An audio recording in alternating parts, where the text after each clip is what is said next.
Stacy, you better buckle in because the girls are not taking their foot off your neck anytime soon. Plus, Keiarna is really starting to get on my nerves. Let's break it all down in today's recap. But I'll be on it always, always. Hey! Welcome back to my Queen Cave. And if you are new here, my name is Shelby, Queen of the Queen Cave. And in the Queen Cave, I drop recaps and reviews of my favorite movies and TV shows, commentary on topics I find interesting, and deep dives into Black history and Black culture. If that is your vibe, go ahead and subscribe. You already know the deal. If you have already subscribed, I want to thank you so much for your love and support. It means so much to me. I didn't think I was going to start this channel. I finally got the courage and the faith to just go for it. So to see people actually subscribe and watch my channel and like my content means a lot. So thank you so much. Today we are recapping The Real Housewives of Potomac season 10 episode 2, Meant to be Shady. We start back off on Ashley's second bloom party, and her and Stacy are still going back and forth. Ashley breaks down the timeline between Stacy ending her relationship with TJ and getting back with her husband. She said it was 3 months, and I'm just thinking that makes it exuberantly clear that you were lying, Stacy, this entire time, because how does one go from a supposed relationship to now getting back with their supposed ex-husband that they just got a sealed divorce from, and now you're getting back together? The math is not mathing, Stacy. Please make it make sense. Now we get back over to Wendy and Keiarna is still telling Wendy she feels like she's being dismissive towards her and her feelings. She doesn't know if Wendy is just socially awkward with her in person or if there's like some underlying issue with her. Wendy tries to explain they just have two different ways of operating as friends. For example, when Keiarna brought up that whole thing of how Wendy didn't wave hi to her when she was on the stage speaking, Wendy's like, I just don't see that it was necessary for me to say hi to you, but you thought that I should have just because you would have as a friend. So she uses that as an example to say they just operate differently. And then she says when she told Keiarna she wasn't sure if she was going to the NAACP event, she did tell her at the time it was because her kids were sick, so she wasn't sure. Again, those were certain details that Keiarna didn't say at the beginning. She's now giving more context to what happened, but that wasn't how she explained it in the first place. So this was already letting me know Keiarna's full of shit in some areas, and I'm just like looking at her sideways now for everything throughout this whole episode. She does a lot, and it gets really irritating to me. It is possible there was like a slight miscommunication between the two of them, but Keiarna is still feeling like Wendy is being passive aggressive towards her. She's not really giving a lot of attention that Keiarna wants her to give as a friend from her perspective to make her feel like she cares about her feelings. So on one hand, I'm going to say this. I feel like I will say Wendy is being dismissive. I will just be fair and say that. I feel like a reason why she could be dismissive in this moment is maybe she's wondering why Keiarna didn't bring this up any other time. Because it's like, it sounds like that event happened a little bit ago, and you're just now bringing up there's a problem with you and your so-called friend at the time you guys are filming when there's a camera where you can put on and perform and have your moment, Keiarna. So I kind of feel like if Wendy is being dismissive for any reason, I feel like it should be for that, because it just really shows a lot of your intentions when you're waiting until the cameras are rolling for you to now try to address certain issues when you could have done that plenty of times behind the cameras before the season started, since you guys are such close friends, such good friends, you guys say. So yeah, I was kind of getting that. And I feel like for me, I would kind of feel the same way. If we're friends and you have a problem with me, or you think that I have a problem with you, instead of you just confronting me while we have one-on-one time, you wait until we get into a group of women to give them the opportunity to now use that as ammo against me. Because as you know, the history with Wendy being on this show, she has taken a lot of bullshit from the girls up until this point where she's finally getting in good with everyone at the same time. So it's like, I would kind of be like a little bit like, girl, please. Like, and then on top of that, the reasons why you're mad is because she didn't wave hi to you at the event, or because she didn't tell you for sure if she was coming to the event. And then on top of that, she keeps just adding more details that she didn't say initially. So it's kind of hard to follow her version of events and kind of like see fully where she's coming from. And because it's happening this way, it's hard for me to kind of understand why she's so upset. Like the comment about the makeup, I don't know. I mean, I guess that could be shady. I don't know if you would call it fun shade, because it's like Keiarna's makeup always looks good to me. And I think that Wendy knows what good makeup looks like because her makeup looks good. So I'm just wondering, like, was that shade? What I'm wondering, like, what was that, Wendy? I guess to ask for a question for that. But other than that, I'm just kind of confused on the whole thing. I'm kind of confused as to why Keiarna wants to play up this so much. And Wendy, on the other hand, she's starting to deflect. And now she's over here talking about where's Stacy? Where's Stacy? And I'm just like, see, Wendy, that's where you go wrong. You start deflecting, and her deflecting is so obvious. Like now she's trying to have Stacy, and now she's talking about I want all the girls, all the new girls to fit in good and fit in good with everyone else. So welcome Tia, welcome Angel, and X, Y, and Z. And I'm just like, okay. Wendy, you are trying to segue onto the next topic, and I understand if you're just tired of hearing Keiarna try to get her moment, but now it's kind of looking like you're just trying to not have to talk about whatever issue you guys may have under the surface. So we're gonna have to put a bookmark in that for now. So as Stacy comes to join the girls of the group, Ashley makes a comment to Wendy, and she's like, Stacy's been lying, right? And she turns to Keiarna and she's like, tell the group what Stacy told you when we went to Lake Norman. And Keiarna's like, oh yeah, so when we went to Lake Norman, I was talking to Stacy and I was asking her, okay girl, like when are you gonna give up this charade and like show the girls who you really are? And Stacy's like, oh, never. Like, I'm not doing that. So can we confirm once again, Stacy is a two-faced lying ass bee, and we don't even know why she's even on the show. Like, can we be so for real? Like, Stacy is not genuine in any aspect. We don't even know who she is. So it's just getting it's just getting so much more clear. Stacy's a fucking fraud. And it's not even something to question at this point. It's so obvious. So now it's like whatever freaking like manipulating or deflecting Stacy's gonna do is not gonna work, and it's gonna look so obvious and stupid. And now going forward in the episode, she now wants to fess up to Wendy, but we'll get to that. But her lies are starting to pile up, and she can't outrun them anymore. If you notice, in this episode, she didn't do any running. That's because she can't outrun her problems anymore. She has to face them because there's so much coming out against her. She can't even deny it at this point. Sorry. Stacy's now looking at Keiarna like, dude, what is your problem? Every time I come around you now, there's an issue and you always want to fight. And Keiarna's like, oh no, Stacy, let's not go there because I can fight. I'm just like, oh, Keiarna, please. Like, shut the fuck up. You know damn well Stacy was not talking about throwing hands. Stacy, when she's talking about fighting, she's talking about going back and forth verbally, girl. Please. We know you can quote fight. Who gives a fuck? We're not talking about fighting. At this grown age, who's bragging about, oh yeah, I can fight? Grow up, Keiarna. No one gives a damn. No one's over here trying to throw blows any fucking way. But anyway, and in her confessional, Stacy's talking about I just feel like I'm being attacked by the girls unjustly. Stacy, are you not getting it? You have been caught in lies.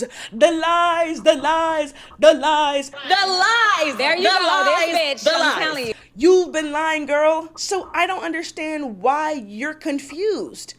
Talking about you're being attacked unjustly. No, you're not. Dell then goes into the other room and she is talking to one of Karen's friends named Cookie. She gets a quick little update on how Karen's doing. We hear that she's doing good at the time, even though we know now she's been released. But we know at the time she was doing okay. Ray was doing okay, so we get a good update on that. Okay, so back at the group, Wendy is talking to Tia, and Tia is saying how she is from Nigeria. She's Nigerian, and Wendy easily connects with that. She's like, hey girl, that's me too. And it just makes it really clear and obvious, confusing as to why Wendy picks and chooses who she wants to be cool with that says they're Nigerian or not. Because remember, when Aneka came on the show last season or the season before that, she was not fucking with her when she was talking about the whole Nigerian thing. And I know it wasn't only because she was Nigerian, it was the other stuff Aneka was trying to do with Wendy, the back and forth. But she was, I will say, when people say that Wendy wants to be the only Nigerian one on the cast, it does give that. And I don't understand why. I don't get it, because Wendy is a queen in her own right. She should know that regardless if there's another Nigerian queen on the cast. So it's giving a little insecurity, or it's giving a little bit of like, you need to be the center of attention when it comes down to the whole Nigerian thing. So you're the only one that can be, I don't know, very elementary in my opinion. But anyway, so to prove that point further, Stacy now chimes in and she's like, I know you guys don't want to hear this. And she's all excited. I know you guys don't want to hear this, but I just recently found out that I'm Nigerian too. And Wendy goes, okay.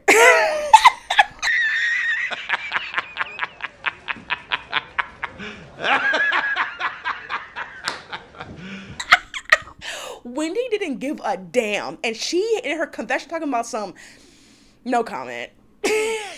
I'm here to tell you right now, we don't care. Let me tell you something. We don't care. Jerry. Like, Wendy, what is the problem? You didn't want to, like, that could have been a time, because first of all, wait. In the next scene, when Stacy comes over to Wendy's house, she says she doesn't go fully in on her confessing about the whole her getting back with her husband thing, because they're friends and she wants to approach the topic delicately, right? She says they're working on their friendship. So if that's the case, back at the party, when your person you're working on your friendship with tells you they're also Nigerian, which would easily connect with you since that is your whole identity, which is fine, you be Nigerian. But Tia, the new girl, just said she was Nigerian, and you got all happy, yes girl, but now that Stacy said she's Nigerian, you're like, anyway, next. Hello, Wendy? Care to explain? And it's giving, you don't think Stacy's on your level or something, because Tia's a princess. She's a whole queen. Let's just go ahead and upgrade. She's a whole queen in Nigeria. It's giving you think that Tia's either on your level or above it, so you would like to be around the likes of her or be connected to the likes of her versus Stacy. Like, is anyone else getting that? Like, I'm getting that from that whole exchange, and I thought that was real interesting. Okay, I know I was not the only one that was so confused and so shook when Ashley had her epic surprise come out. I was like, what the hell is this? Like, she had this acrobatic type performer come out in this take apart piece clothing, and as she's prancing around the room, she starts taking off her clothes, basically to the point where she's damn near naked.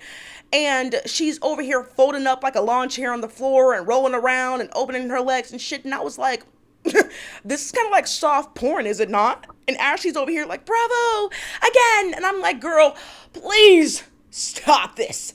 She's getting annoying. Ashley and this whole like, I need to barf in your face, my sexuality is getting so fucking old. Like, we get it, Ashley. You're bi, you're a lesbian, whatever the fuck.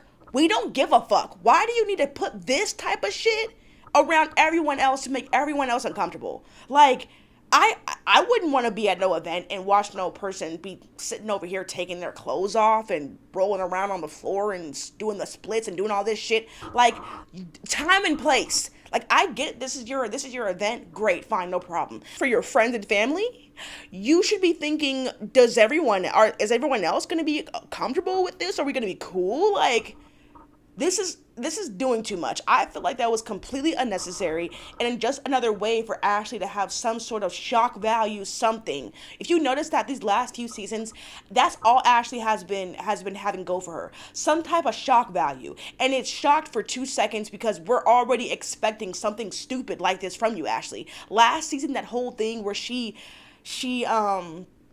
dressed up as a man or whatever and came out in this whole burlesque thing, I was like, skip. I skipped through all of that shit because I'm like, this is so dumb, Ashley. Like, it's not for me. I'll say that. It's not for me. I think it's stupid. I think it's a waste of time, and I feel like it's just filler because Ashley has nothing else going on for her. She's fucking boring. She has no talents. She's boring as fuck. Next! So now we get to Wendy's house, and she comes down the stairs in this very cute black and white romper. She has these matching, like, block heels. They're not block heels, but they're, like, chunky heels, and she has this matching headband. Her hair is down. It is this, like, straight wig, and she has, like, her ends curled.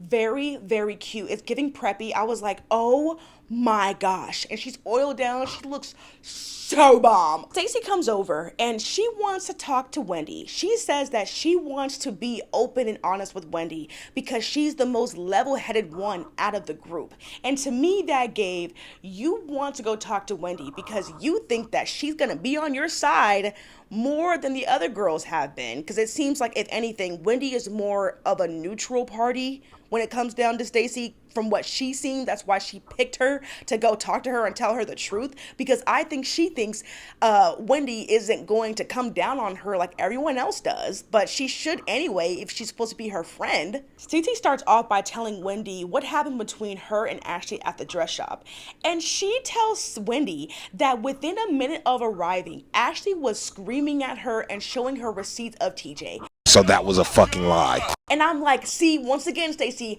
lying. The lies. There you go. This bitch. I'm telling you. That is not what happened. When you came to the store, Ashley was never screaming at you. I don't even think she was ever raising her voice. You are already lying off the bat. You're just mad that she was talking about some receipts that you didn't want to have coming out, and you know, as messy as Ashley is, she's gonna make sure that they come out. So now, instead of focusing on the topic at hand, you want to deflect and now try to make it seem like Ashley is the bad person for talking about this. It's not gonna work, Stacy. Wendy then looks down at Stacy's hands, and she notices Stacy has her wedding ring on, and she's like, oh, you got some bling on, like, what's that about? And Stacy goes, oh, me and my ex-husband are getting back together. And Wendy's reaction was definitely me, like,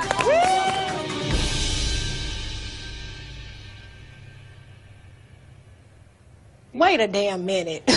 Wait a damn. Stacy, please be fucking for real. You went through all of this charade and only to just get back together with your ex-husband, like we already discussed in the last episode, is so wild. But like I was saying previously, Wendy does not grill Stacy because she wants to approach the topic delicately because they are working on their friendship. Wendy said exactly what I was feeling. Stacy is just starting to come clean now because her lies are starting to be exposed, and the girls have their foot on her neck, and they are not going to stop because she is the main target this season. She then says a lot of lies are being told about her, and she brings up Giselle saying at the reunion last year that she was coming out with her own line of Happy Eddie.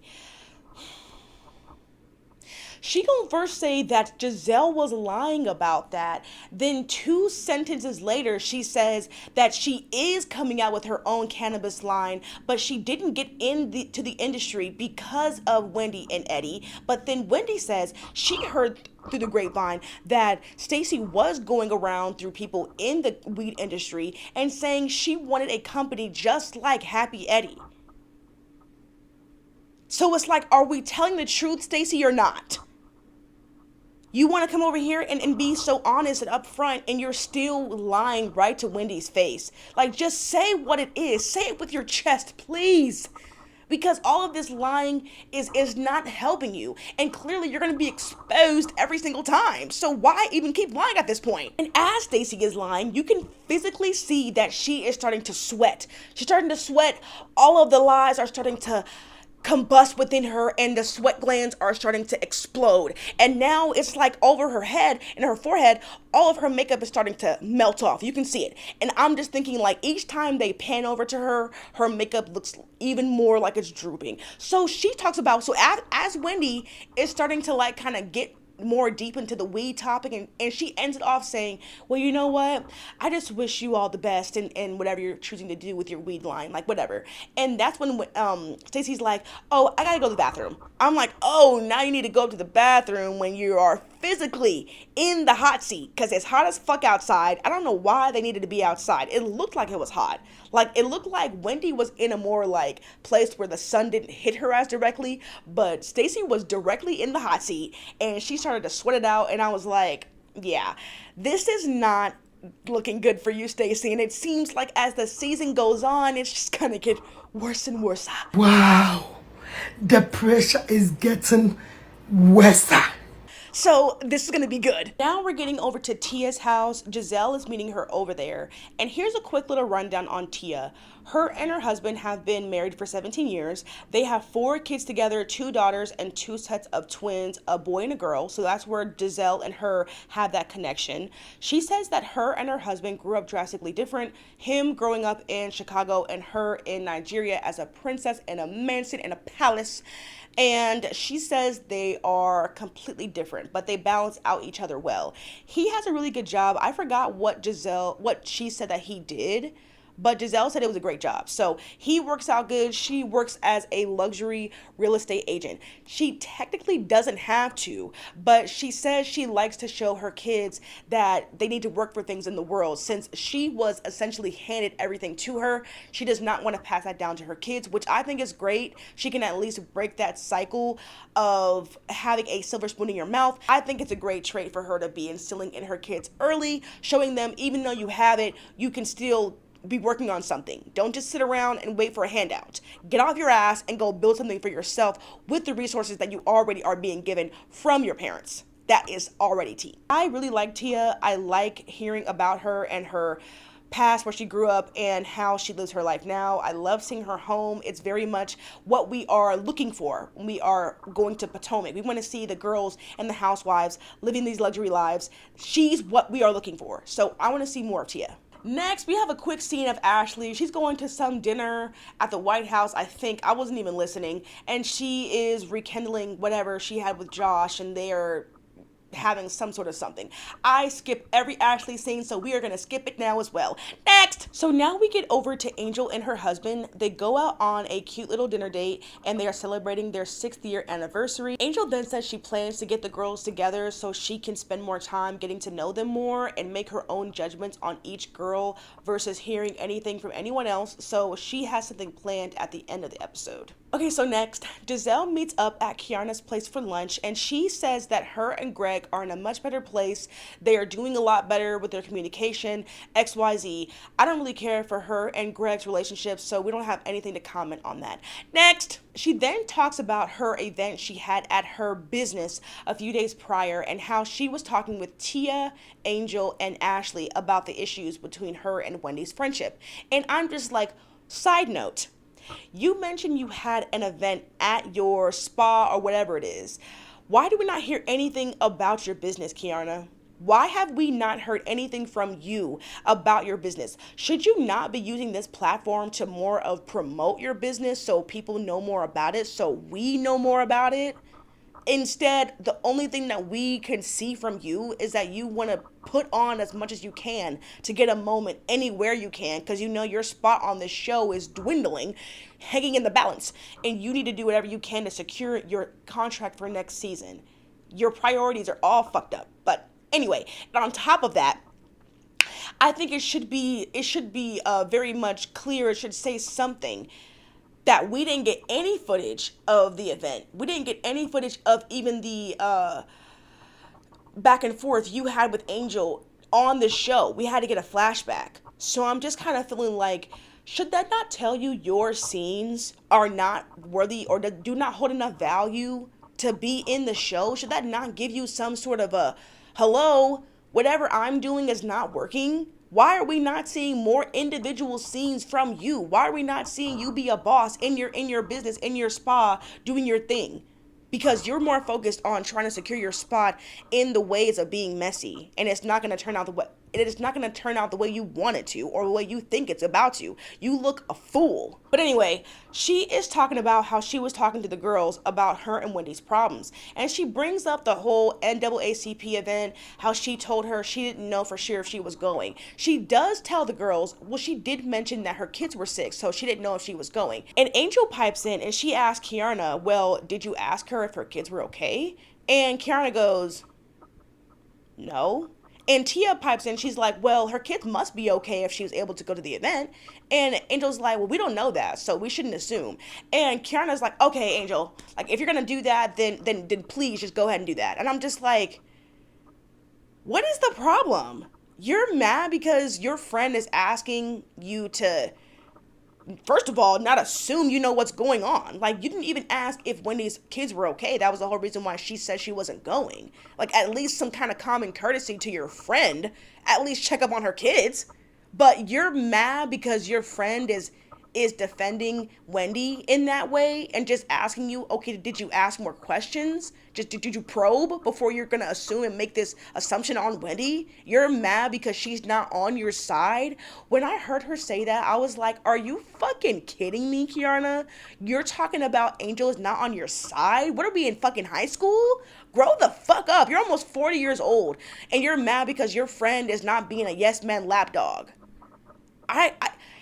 Yeah, this whole scene, and then she's going off to Giselle, and she's like, yeah, I had to chin check her. I had to make sure she knew I was not playing that. And I'm just like, what is all this?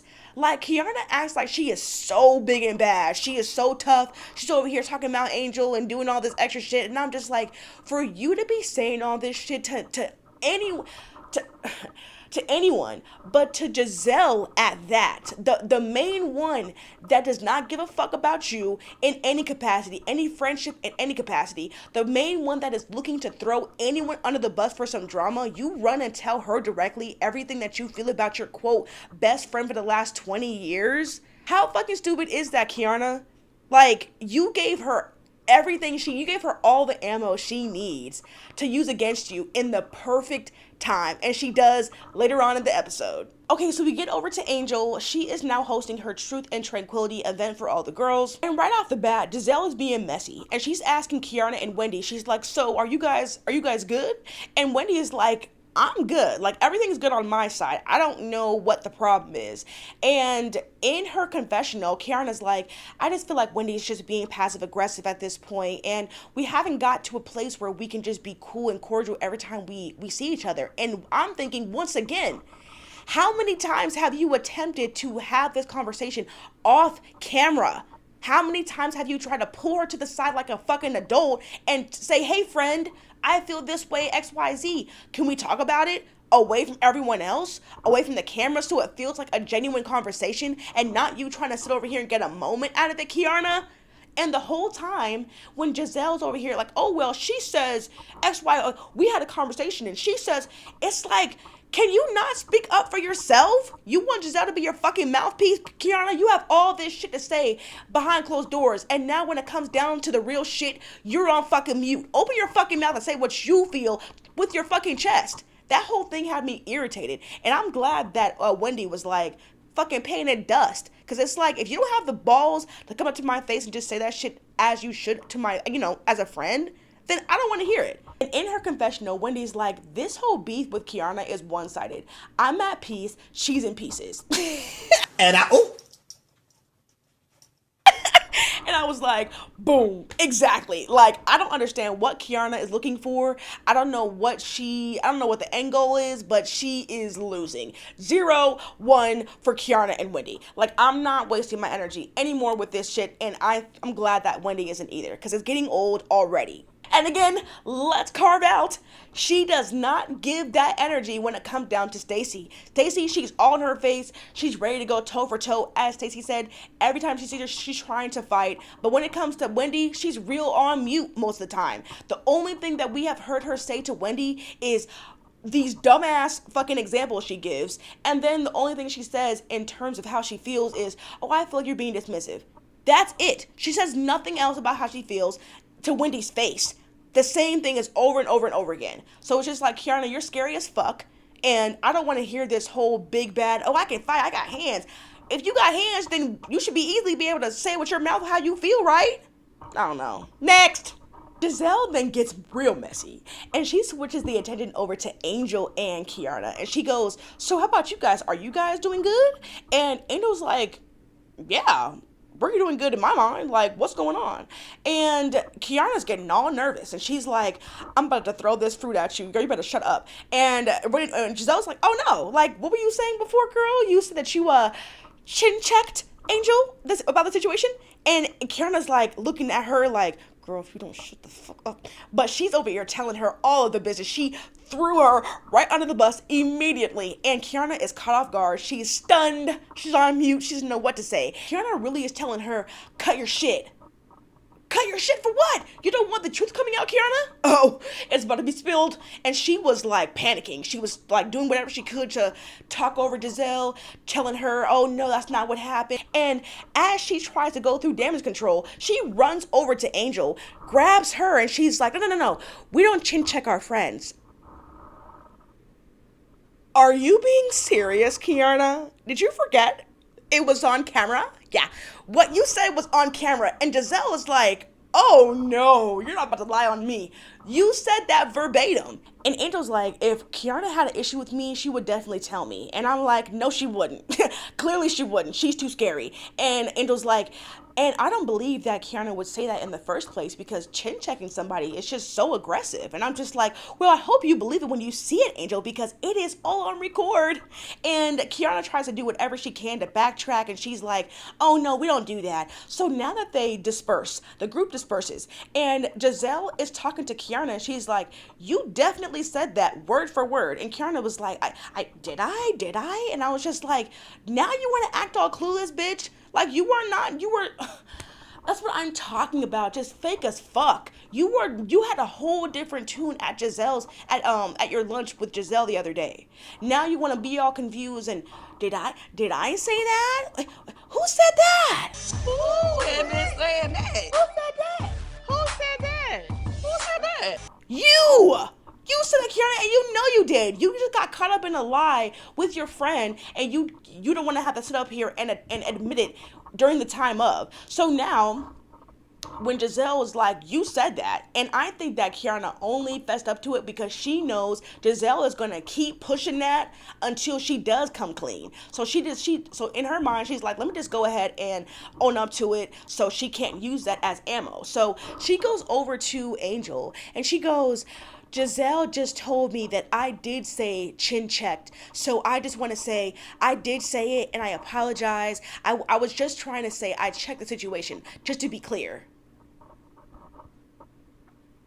Okay, now you want to backtrack, because that's not what you said. That's not what you meant. You just want to be a scary ass bitch, like, period. And I really hope Angel comes back around and checks that shit later, because it's clear you have been talking about me behind my back to somebody that you haven't even known half the time you've known me. That's a problem. And that shows your character, Keiarna, when it comes down to you wanting to seem like you're so real and you're so X, Y, and Z. You're not. You're a fake ass bitch. Next, Stacy is the last one to arrive. She's about to walk in the door, and Giselle has a bowl full of mints at her convenience. And Angel was over here talking about yeah, I have the mints here. I want everyone to be fresh. I want them to have fresh breath. And I'm like, they are never going to let you live that down, Stacy. You will always be the one on the cast with stank breath.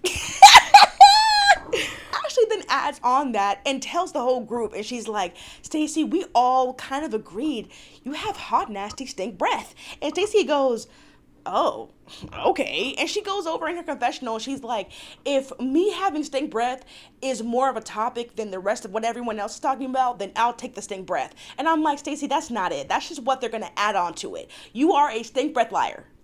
They're not going to give up the whole topic about you lying over you having stink breath. You are just now the stink breath lying bitch. Period. Thank you. After the girls get done with the whole tranquility and they have their whole exercise and all that, next. Get back inside, and Stacy is over here with Ashley, and she goes, you wanted the receipts for my divorce decree. Here it is. And she shows her this mock-up fucking document that doesn't look real for shit. And Giselle even says it doesn't look real. She's like, based off of the divorce decree I have that is signed, sealed, and dated, this one looks nothing like that. She thinks Stacy made it up, and so do I. And everyone is like, you know what? what? We don't even care about this at this point. This is so overdrive. This is such an afterthought at this point, Stacy. We know you're a liar. We don't care about this thing that you drafted up in Canva. We are gonna skip on it. Next, Giselle, Ashley, Keiarna, and Karen's friend Cookie. They're all meeting up at Karen's favorite restaurant, and they're talking about Karen, how she's doing, and her possible early release, which we already know. Current day, she's already been released, so that's good there. Cookie then says she got a text message from Chris Samuels, you know, Monique's ex-husband. They got divorced, if you didn't know. And Ashley then says, speaking of Chris, I heard word on the curb was Stacy was trying to get in good with Chris. She wanted to get hooked up with Chris. She tells us after her second Bloom event, one of her friends came late, was helping her take things down, and told her that Stacy texted her directly to ask her to hook her up with Chris. And now that Monique is getting onto the cast, we see how that is about to be talked about later on in the season, and it's about to get so juicy and so good. So, Stacy, I, once again, hope you're buckled in. Hope you're strapped the fuck in, girl, because it's about to get wild for you. This episode was definitely another good one. It had me entertained, and I cannot wait for the next one.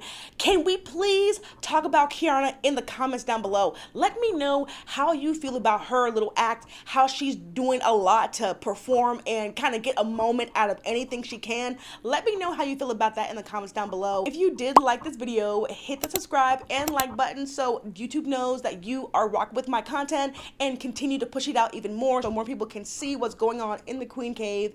Thank you so much for watching this video, and I will see you in the next one. Bye!